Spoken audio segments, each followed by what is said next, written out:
ጽጌ ሮያል ሱስ እና ከባድ ሰው የማጣት ቀውስ ውስጥ ገብታ ነበር። አልቅሻለሁ፣ አልዋሻችሁም። ለምን ጨንቆኝ ያለ ነው ይህ ቪዲዮ ያየሁትና እኔ እንደደረስኩላት እሷም ደርሳለኛለች። ይህች የምትመለከቷት እናት ልጇ ላይ ያደረገችው ነገር መላውን ዓለም እያነጋገረ ነው። ኢየሱስ ጌታ ነው የማለባቸው 3 ምክንያቶች። እኔ ለማጅ ክርስቲያን አይደለሁም ነው። ለማጅ ክርስቲያን ብቻ አይደለም ኢየሱስ ጌታ ነው የሚለው። እኛ ኢየሱስ ጌታ ነው እያለን መመስከር አለብን። ክርስቲያኖች እኛ ነን። ክላሽ አያረግም። ብዙ ነገር ደርሳል። እንደዛ የሚቆሉ ሰዎች አላስጠጋኝ ብለው ቆሎ ላይ ሲደፉብኝ ሲታፉብኝ ምን ሲሉብኝ ተስማማ። እንደዛ አሁን ወጣ ወረደ አልፌ ከስራ ደህና ቆሎ ይጽፍ ነበር።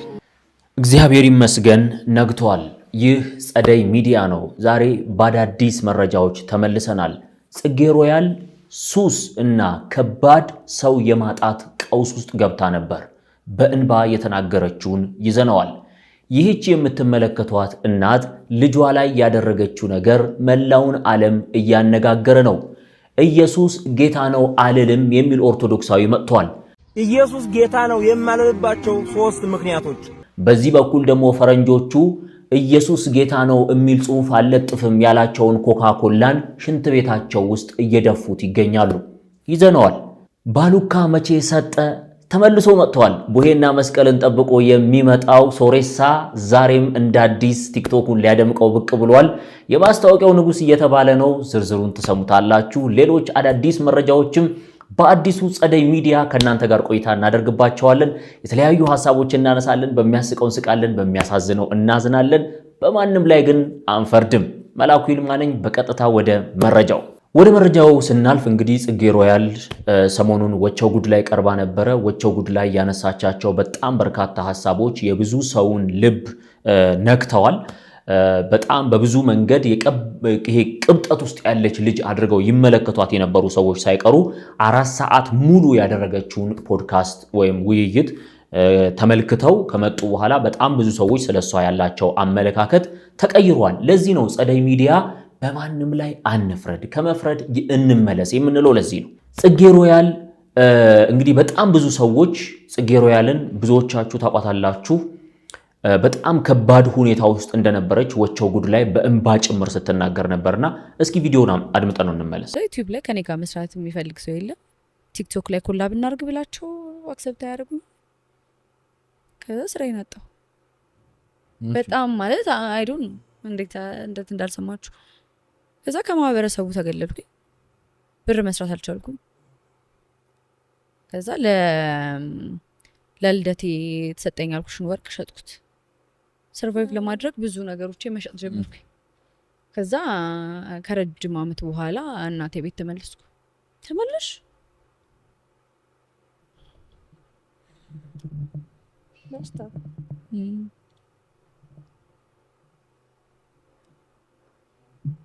ከዛ ላይክ በጣም የምፈልገው ሙያ ነው። በጣም የምፈልገው ነገር ነው ምናምን በምፈልገውና በምወደው ነገር ተቀጣው።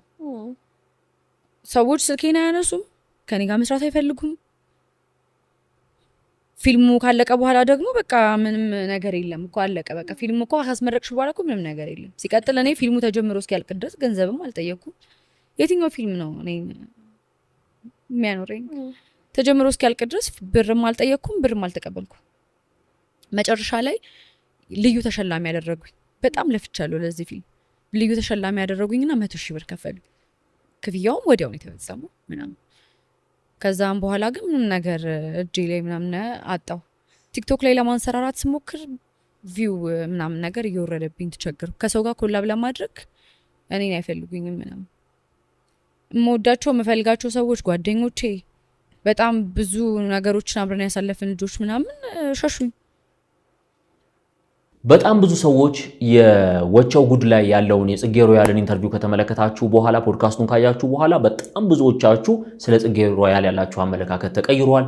ኮመንት ላይ በጣም ብዙ ሰዎች ሶሪ እያሏት ይገኛሉ፣ ስላልተረዳንሽ ምናምን እያሏት ይገኛሉ። እና እኔ አንድ ማነሳው ነገር መሰላችሁ፣ ለዚህ ነው ጸደይ ሚዲያ ከመፍረድ እንመለስ የምንለው። ለዚህ ነው በማንም ላይ አንፍረድ የምንለው። ለዚህ ነው ሰዎች ሊሳሳቱ ይችላሉ።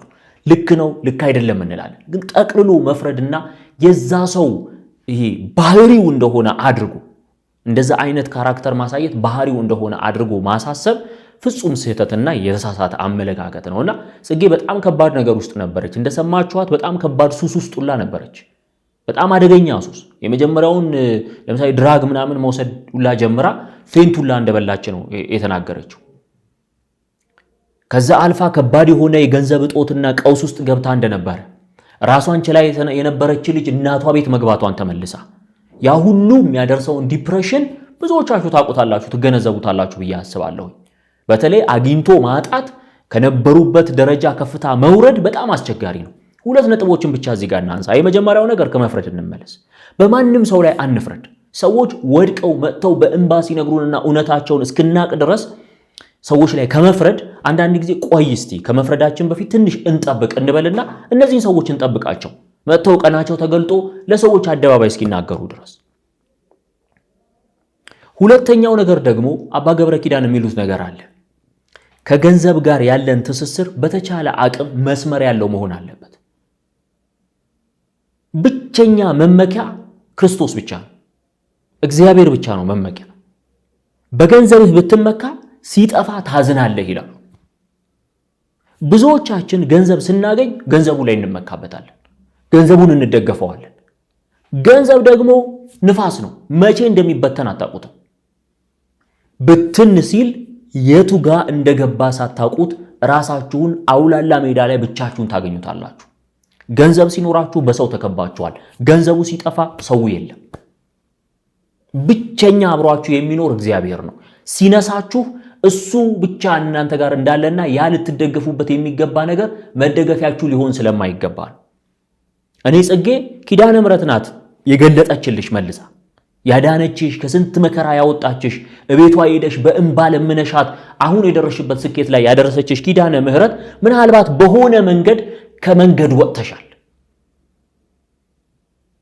ለማስታወስ ነው፣ እንድታስታውሻት ነው፣ እግዚአብሔርን እንድታስታውሹ ነው ብዬ ነው ማምነው እኔ በግሌ እንደዛ ነውና ከእንደገና ሪቫይቭ አድርገሽ በጣም የሚያግዙሽ ሰዎች መጥተው ከዛ ሁሉ ጭንቅና መከራ ወጥተሽ ሰውራው ማርያም ሄደሽ በጣም ብዙ ነገሮችን አይቻለሁኝና ያለሽበት ሁኔታ በጣም የሚያስደስት ነው።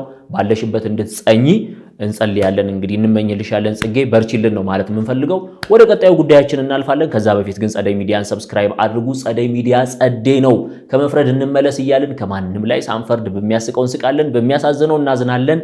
ልክ ነው የሚባለው ነገር ልክ ነው እንላለን፣ ልክ ያልሆነውን ደግሞ ልክ አይደለም እንላለን። እናንተ ሰብስክራይብ እያደረጋችሁ ላይክ ካደረጋችሁልንና ቪዲዮውን እስከ ፍጻሜ ካያችሁት ደግሞ ብዙዎች ጋር እንድንደርስ አግዙናላችሁ።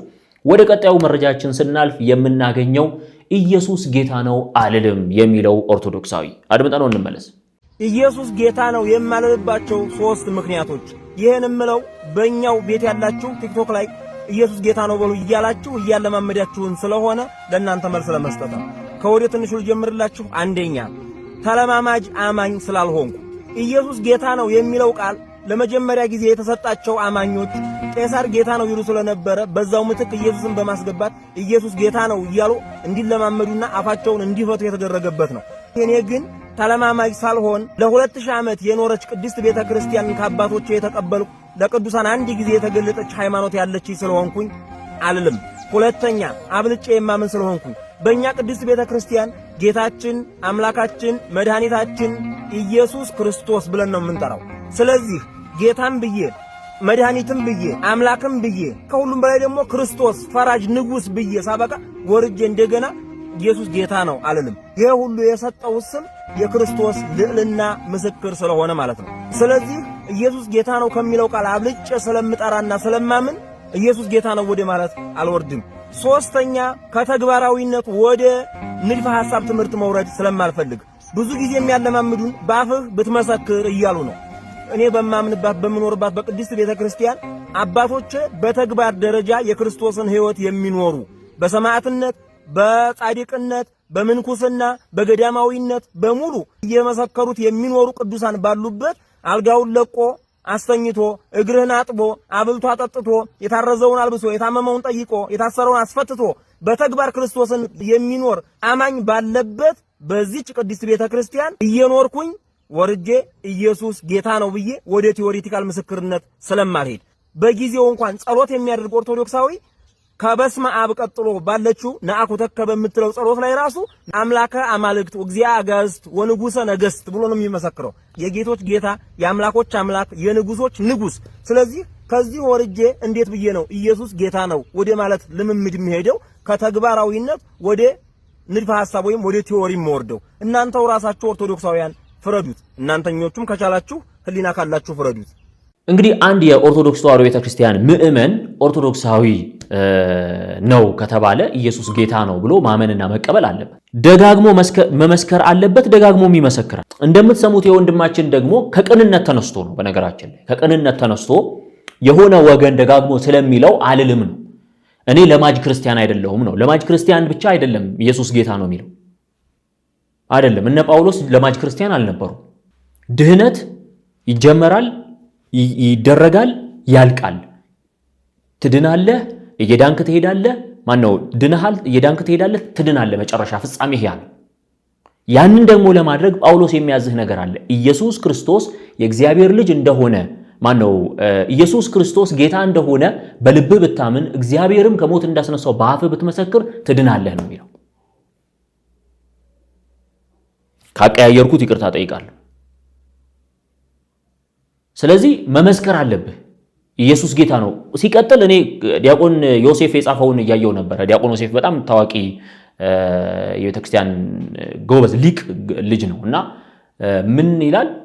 በየቀኑ በቤተክርስቲያን ውስጥ በሰዓታት በቅዳሴ በማህሌት ጸሎተ ሃይማኖት እያልክ እንደገና በግልህ ደግሞ መጽሐፍ ይዘህ የጸሎት መጽሐፍ ይዘህ አትብ ገጽ የበለ ጀምረ ጸሎተ ሃይማኖት ላይ ኢየሱስ ጌታ ነው እያልክ እየመሰከርክ እኔ ኢየሱስ ጌታ ነው አልልም እንዴት ይባላል? ምክንያቱም 318ቱ ሊቃውንት ያስቀመጡልን ርቱዓን ሃይማኖት የሚባሉት አባቶች ያስቀመጡልን ያ ክፍል የጸሎተ ሃይማኖት ክፍል አንዱ የሚመሰክረው ኢየሱስ ክርስቶስ ጌታ መሆኑን ነው። ነአምን በአሃዱ እግዚ ኢየሱስ ክርስቶስ ወልደ አብ ይላል። አንድ ጌታ በሚሆን በኢየሱስ ክርስቶስ አምናለሁ ይላል። ወይም ደግሞ በአንድ ጌታ በኢየሱስ ክርስቶስ አምናለሁ ይላል። ስለዚህ በአንድ ጌታ በኢየሱስ ክርስቶስ አምናለሁ ብለህ እየጻፍክ እየመሰከርክም እያመንክም ከዛ እዚህ ጋር መጥተህ ደግሞ ኢየሱስ ጌታ ነው አልልም ክላሽ አያደርግም? አይ ልክ አይደለም። ባይዞይ ልክ አይደለም ማለት አንዳንድ ጊዜ ከቅንነትም ቢሆን ተነስተን የምናደርጋቸው ነገሮች ልክ አይደሉም። ኢየሱስ ጌታ ነው ስናሳድገው እኛ ኢየሱስ የጌቶች ጌታ ነው፣ የአማልክት አምላክ ነው። ምክንያቱም ነአኩተ ከላይ ላላ የአባ ጊዮርጊስ ጸሎት ላይ ኃይሉን እኛ እናቀዋለን። ልባችን ላይ አእምሮአችን ላይ ከብዶ ቤተክርስቲያናችን ላይ ከብዶ ኃይሉ አለ። ኃይሉን የማያውቁት ሰዎች የሚጠሩበት የራሳቸው መንገድ ነው። እነሱ ጠሩበት ማለት ግን እኛ አንጠራው ማለት አይደለም፣ እኛ አንለውም ማለት አይደለም። ሲቀጥል በዘመናችን ኢየሱስ ጌታ መሆኑን የማያምኑ በጣም ብዙ ሰዎች ስላሉ እኛ እንደ አንድ ክርስቲያን መመስከር አለብን። ከቅንነት እንዳልከው ቪዲዮውን መመልከት ይቻላል። ብዙ ሰዎችም እንደዛ ሊያስቡ ይችላሉ። ግን አሁንም በዚህ ዘመን ኢየሱስ ጌታ እንደሆነ ሊነገራቸው የሚገባ በጣም ብዙ ትውልድ አለ። መመስከር ግዴታችን ነው። ኢየሱስ ከቄሳር ጋር ስለተገናኘ ምናምን ብቻ አይደለም። ኢየሱስን ያልሆነ ስም የሚሰጡ በጣም ብዙ ሰዎች አሉ። ሎቱ ስብሐት። ስለዚህ እኛ ኢየሱስ ጌታ ነው እያለን መመስከር አለብን። ክርስቲያኖች እኛ ነን። ይህን ነገር ብናስበው መልካም ነው ለማለት ነው። በጣም በሚያስገርም ሁኔታ ግን ፈረንጁ ደግሞ በሌላ አቅጣጫ እነዚህን ነገሮች እየሰራ ነው። ይሄ የምትመለከቱት በየመንገዱ በየሽንት ቤቱ የሚደፋ ኮካኮላ ላይ ቦይኮት ተጀምሮ ነው። ኮካኮላ ከቅርብ ጊዜ ወዲህ ምን አዲስ ነገር አምጥተዋል ካላችሁኝ ስማችሁን የፈለጋችሁትን ነገር ፕሪንት አስደርጋችሁ የራሳችሁ ኮካ ላይ ማስለጠፍ ትችላላችሁ። ታዲያ ኮካኮላ ጂሰስ ኢዝ ኪንግ ወይም ጂሰስ ኢዝ ሎርድ የሚለውን ነገር ጽፎ አይለጥፍም፣ ይከለክላችኋል። ኢየሱስ ጌታ ነውም ኢየሱስ ንጉስ ነውም ማለት አትችሉም። በዚህ የተቃወሙ በርካታ አሜሪካውያን ክርስቲያኖች ምን ማድረግ ጀመሩ? በየመንገዱና በየአደባባዩ ብሎም በየሽንት ቤቶቻቸው የሚጠጡትን ኮካ መድፋት ጀመሩ ማለት ነው። ኢየሱስ ጌታ ነው የሚል ቲሸርት ለብሰው እኛ ኢየሱስ ጌታ ነው አንልም እኛ ለማጅ ክርስቲያን አይደለንም እንላለን እነሱ ኢየሱስ ጌታ ነው ብሎ መጽሐፍ አልቻለም ወይም ደግሞ እንዳንጽፍ አድርጎናል ያሉትን ድርጅት በዚህ ደረጃ ቦይኮት ያደርጋሉ እንዳንሆን እኛ ከነሱ በጣም በብዙ ነገር የተሻለን በብዙ ነገር በመምህራን በመጻሕፍት በጌታ ምስክርነት በብዙ መንገድ በቅዱሳን አባቶች ክላሽ ያረግም ጸደይ ነው ለማንኛውም የተከታተላችሁ የምትገኙት የጸደይ ሚዲያ ነው አዳዲስ መረጃዎችን ወደናንተ ያደረሰን እንገኛለን የተለያዩ መረጃዎችን ያያያችሁ ነው እንግዲህ ሰብስክራይብ አድርጋችሁ አግዙን መረጃዎቻችን ለብዙዎች እንዲደርስ ሼር አድርጉ ላይክ አድርጉ በኮሜንት ሐሳቦቻችሁን ንገሩን እናንተስ ምን ትላላችሁ የእናንተንም ሐሳቦች ማካተት ስለምንፈልግ ማለት ነው ወደ ቀጣዩ መረጃችን ስናልፍ የምናገኘው ደግሞ የዚህችን አሜሪካዊት እናት ሁኔታ ነው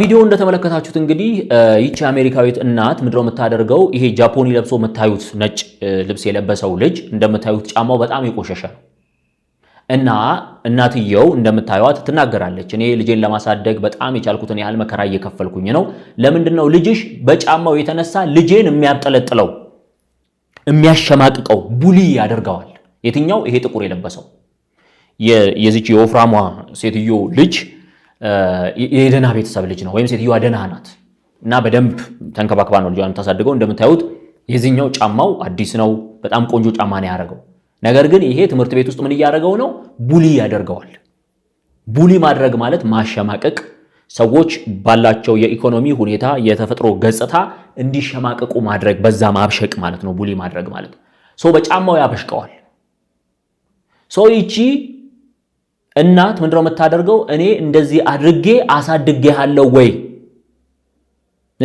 ማን ሆነ አንተ ከሱ በምን ተሽለህ ነው እዚህ ደረጃ የደረስከው ሰው ቡሊ ማድረግ ደረጃ የደረስከው ስለዚህ ጫማህን አውልቅና ሰጠዋለች ጫማህን አውልቀህ ተሰጠዋለህ እሱ ያንተን ጫማ ያደርጋል አንተ ደግሞ የሱን የቆሸሸ ጫማ አድርገህ ነገ ትምህርት ቤት ትሄዳለህ ከዛ በኋላ ይገባሃል ስሜቱ ሰዎች ሲስቁብህ ሰዎች ሲያላግጡብህ ቡሊ ማድረግ ውስጥ ድረስ ቆዳ ድረስ እንዴት እንደሚሰማ ያኔ ይገባሃል በማለት ልጇን እዛው ነው ትምህርት ያስተማረችው ምን አይነት እናት እንደሆነች ማሰብ ነው እናንተ ብትሆኑ እንደዛ ታደርጋላችሁ ወይ ሐሳባችሁን ንገሩኝ ወደ ቀጣዩ ጉዳያችን ስናልፍ የምናገኘው የሶሬሳ ጉዳይ ነው ሶሬሳ ተመልሷል ሶሬሳን ማጣቁት መቼም አትኖሩም እስኪ ቪዲዮውን እንመልከተው ሽቤሪ ወርቂ ሸለመኒ አዳወኔ ኮተኛ ወርቂ ሸለመኒ አዳወኔ ሽቤሪ ወርቂ ሸለመኒ አዳወኔ ባሉካ ወርቂ ሸለመኒ አዳወኔ ሽቤሪ ወርቂ ሸለመኒ አዳወኔ ኢጆለ ሰላለ ጆለ ሰላለ ጆለ ሰላለ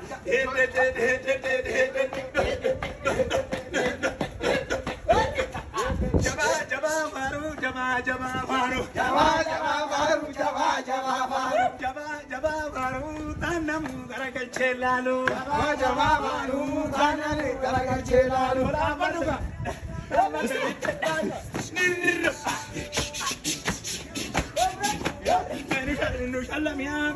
Nusalamia Gopta.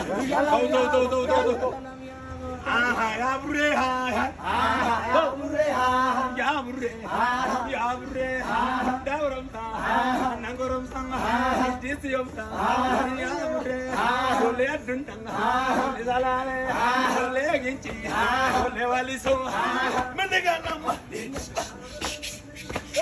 Amazere, Yaluchie, Chiveri Birisa, Tajbaluka Chesa, Ya sister, Yaluche, Shiveri, Balukabirisa, sister Machesa, Balukabirisa, sister, Ya sister, Balabetu, sister, Angatu worky, working, Ergi, sister, Katama, Atisava, Himmidigana,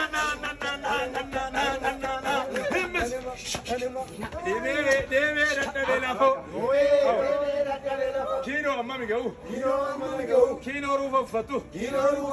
Kino kabofatu. Wadila tasani etuma jirti.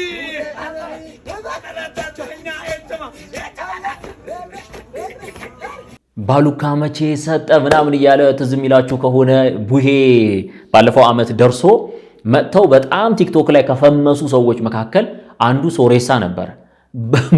ባልጠበቀው አጋጣሚ አደገኛ የማስታወቂያ ባለሙያ ሆኖ ነው ያለፈው ማለት ነውና አንዳንድ ጊዜ እድል ቤት በኩል እንደሚመጣ አይታወቅም። አንድ ልጅ የመድኃኒዓለም መምጫው አይታወቅም ይላል። ይሄ ሰውዬ ምናልባት 50 ብር 100 ብር ምናምን ነገር በጭፈራ አገኛለሁ ብሎ ይሆናል የመጣው። ነገር ግን ሳያውቀው የ50 ሺህ ብር የ100 ሺህ ብር ማስታወቂያ ሲሰራ ነበር።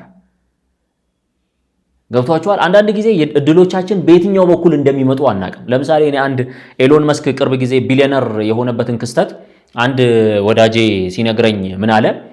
ኤሎን መስክ ወደ 600 ምናምን ቢሊዮን ዶላር ነበረው። ትሪሊየነር ለመሆን አንድ ስራ ጀመረና ትሪሊየነር ሆነ። የሆነ ሼሩ የሆነው ካምፓኒ አይ ቲንክ ስፔስ ኤክስ ይመስለኛል። እሱኛው ካምፓኒ በጣም ትርፋማ ሆነና ትሪሊየነር ሆነ። ኤሎን መስክ 1 ትሪሊዮን ደረሰ ሀብቱ።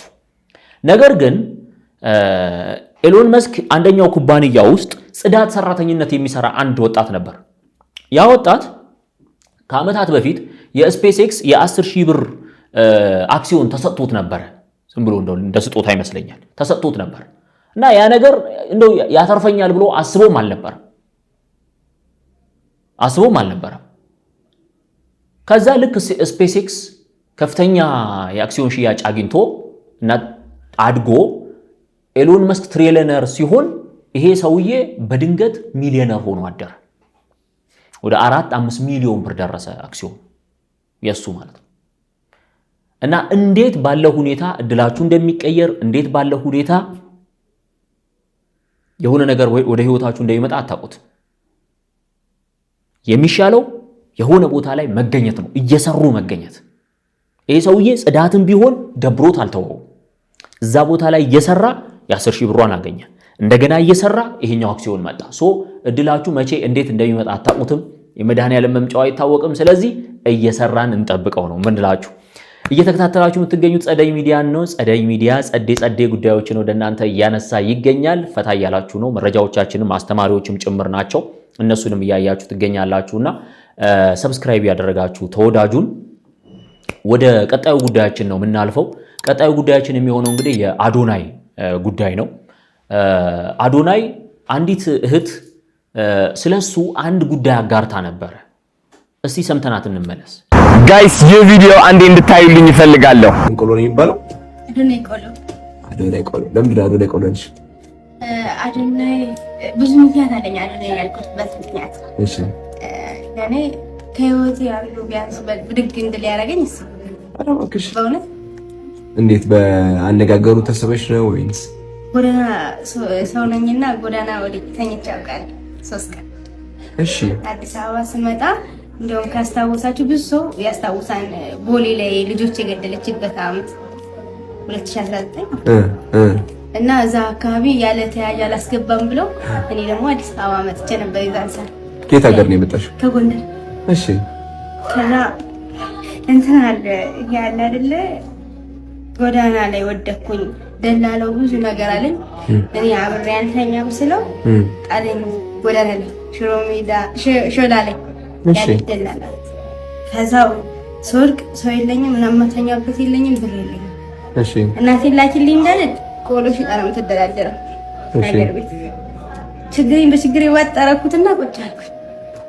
ከዛ አንድ ቀን በረንዳ ተኝቼ ሁለተኛ ቀን ከጣገቢ ያለው ሰውዬ ቲክቶክ ያያል። እሺ ቲክቶክ ሲያይ አንቺ ልጅ ብርቱ እኮ ነሽ አለኝ። እሺ እኔን ያለኝ ያክል ተሰማኝ። እኔ ስልክ የለኝም ግን አጣገቢ ያለው ልጅ ነው ብርቱ ነሽ የሚስተካከልሽ የለም ምናምን ሲል ምክር ሰማሁና ጠጋቢ ሳይ ልጅት እንዲሆን ቁሽሽ ያለ ልብስ ምናምን ስለለበስኩኝ ሌባ ያልኩ መሰላትና ሸሸት አለች። እሺ እና መልኩን አየሁትና 6 ኪሎ ላይ ቁጭ ብዬ እንኳን ስቆላ ከስር አዶናይ ቆሎ ጽፍ ነበር። መጀመሪያ መንገድ ላይ የጀመርሽው? መንገድ ላይ ከብዙ ስቃይ በኋላ 3 ቀን ምግብ ናፍቆኛል። እንቺ በአፈር ብዬ የምባለው እንኳን እሱ ራሱ ናፍቆኛል። እግዚአብሔር ይመስገን።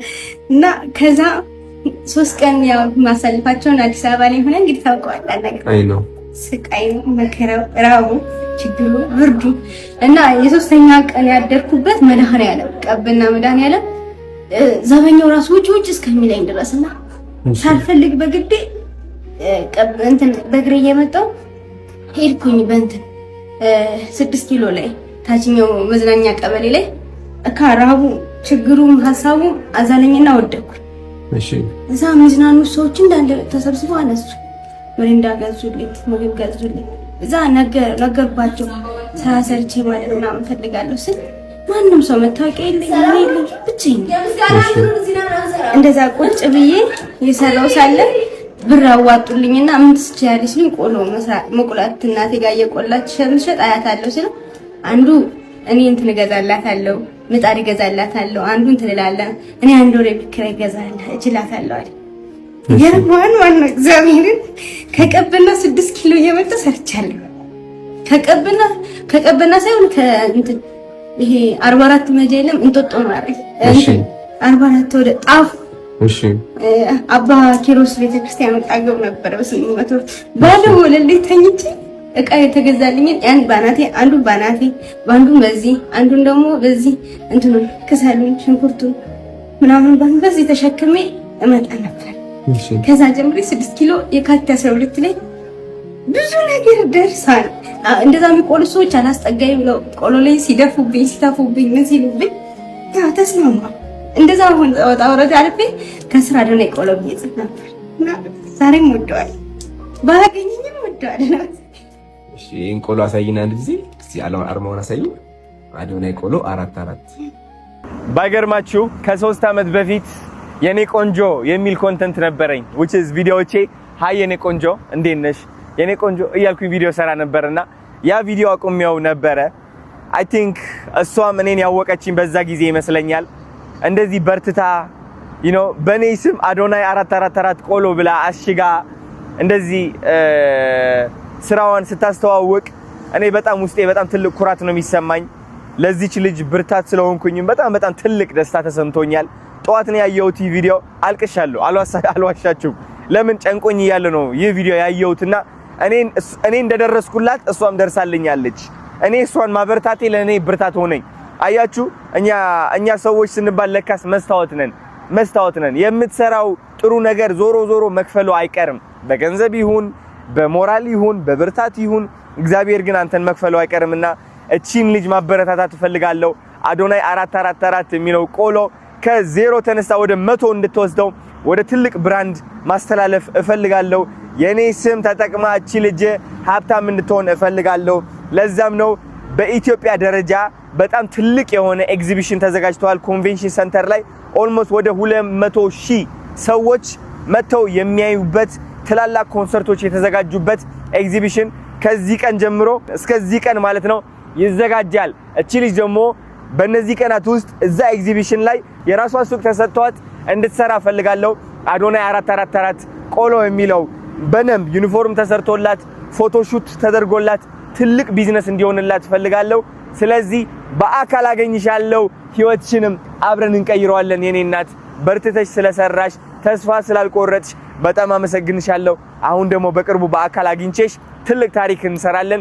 እናንተም እሷን ማገዝ ከፈለጋችሁ ወደ ኤግዚቢሽኑ መምጣት አለባችሁ። እኔም ከሷ ጎን ቆሜ አግዛታለሁ። ይህች እህታችን አሁን የምትገኘው ስውሯ ማርያም ነው። እዛ ነው ያለችው፣ ሱባኤ ላይ ናት እና እዛ ሆና አንድ ቪዲዮ ለቃ አይቻለሁ። እንግዲህ አዶናይ ጋር ደርሷል። እቺ ልጅ አዶናይ ሲናገር በሰው ስልክ ላይ ሰምታ ተነቃቅታ 3 ቀን ምግብ ያልበላች ልጅ ራሷን አነሳስታ አሁን የደረሰችበት ደረጃ ላይ ደርሳለች። ተስፋ ከመቁረጥ ወጣ ማለት ነው። አይገርምም? በጣም ይገርማል። እንግዲህ አዶናይ ምናልባት ምን ሊያደርግላት አስቧል፣ እቅዱ ምንድነው የሚለውን ወደፊት የምናየው ነው የሚሆነው። ለአሁን ምን እንደተባለ አላውቅም። ግን አንዳንድ ጊዜ